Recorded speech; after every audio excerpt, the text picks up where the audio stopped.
What we do here is actually provide a welcoming, secure, safe space for women within which we make other choices possible. So we deal with what their presenting issues are, which may be about having nowhere to live, it may be about needing help to get some other income, it may be that they have no access or recourse to public funding.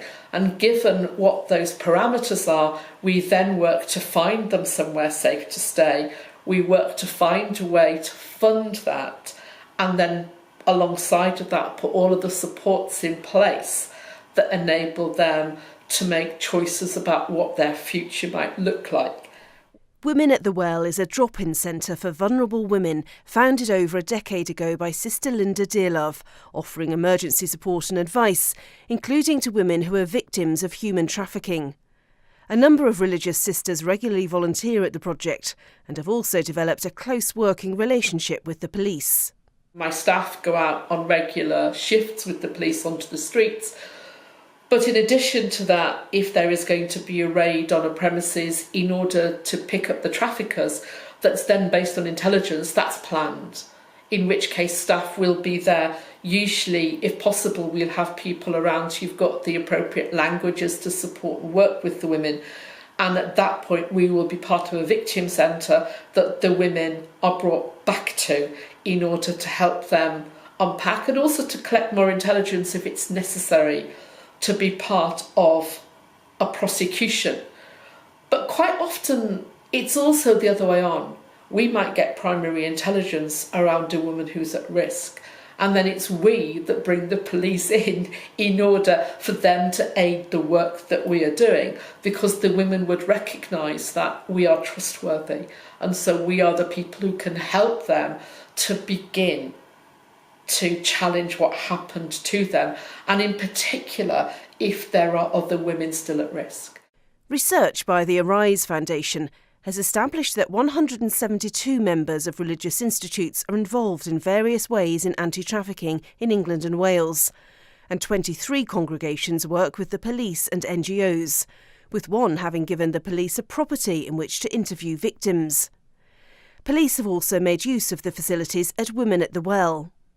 During the Olympics, we had the specialist trafficking unit operated from this building with us for 24 hours a day for the whole of the Olympics and the Paralympics for London 2012. And so we got a very strong working relationship at that point and got to know the police who were working as part of that team, at that time headed up by Kevin Highland, very well.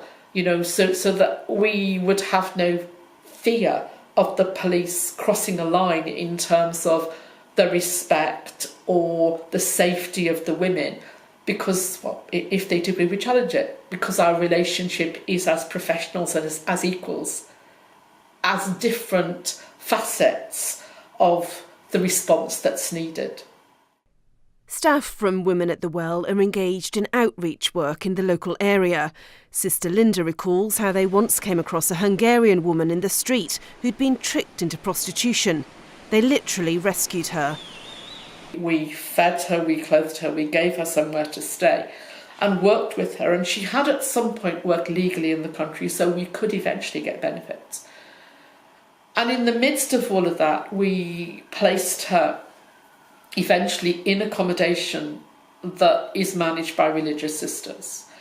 And through other conversations, actually facilitated by the Arise Foundation, we spoke to Nazareth House, and the manager there agreed to interview her for a job.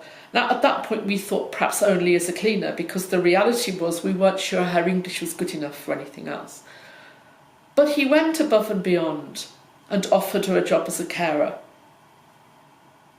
a care assistant. And then in addition to that, they agreed to support and enable her to transfer her nursing qualifications so she can work here as a nurse. Now, with that was critically important there, was about how those trusting relationships between religious orders make those possibilities happen. As any other organisation making those phone calls or working in those conversations, I don't think they would have happened. At one safe house for women who've been trafficked, art therapy is offered as a way of self-expression. A skilled artist, Sister Doreen Bradley, leads the sessions.